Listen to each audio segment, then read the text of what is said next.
నమస్తే welcome to CM today నేను మీ మధు గ్రామ పంచాయతీ ఎన్నికల ఓటరు జాబితా ముసాయిదాను ఎన్నికల సంఘం అధికారులు ప్రకటించారు. ప్రతి గ్రామ పంచాయతీ సర్పంచ్ వార్డుల వారీగా ఓటరు జాబితాను గురువారం విడుదల చేశారు. ముసాయిదా ఓటరు జాబితాను గ్రామ పంచాయతీ కార్యాలయం, మండల ప్రజా పరిషత్ కార్యాలయంలో అందుబాటులో ఉంచారు. ముసాయిదా ఓటరు జాబితాను గవర్నమెంట్ వెబ్సైట్లో ఓటరు జాబితా అందుబాటులో ఉంటుంది. ఈ జాబితాను వార్డుల వారీగా రూపొందించారు.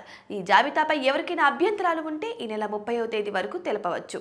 ఈ నెల 31న అభ్యంతరాలను డిపిఓ పరిశీలిస్తారు. సెప్టెంబర్ 2న తుది ఓటరు జాబితాను గ్రామ పంచాయతీ వార్డుల వారీగా ప్రచురిస్తారు. ఓటరు జాబితా పంచాయతీ ఎన్నికలకు పోలింగ్ కేంద్రాల నిర్ణయానికి శుక్రవారం జిల్లా స్థాయిలో, శనివారం మండల స్థాయిలో అన్ని రాజకీయ పార్టీల ప్రతినిధులతో సమావేశాన్ని నిర్వహిస్తారు. వారి అభిప్రాయాలు, సూచనలు పరిగణలోకి తీసుకుంటారు.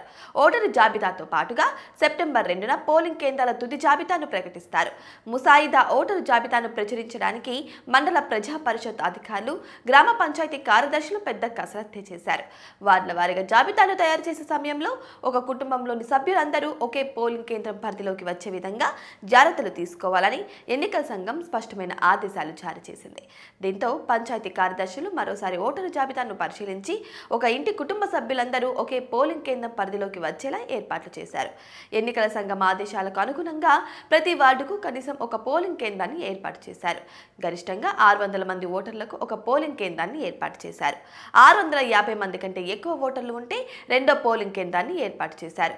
ఏదైనా ఒక వార్డులో 1300 మంది కంటే ఎక్కువ ఓటర్లు ఉంటే మూడో పోలింగ్ కేంద్రాన్ని ఏర్పాటు చేయాలని ఎన్నికల సంఘం సూచించినట్టు తెలుస్తోంది.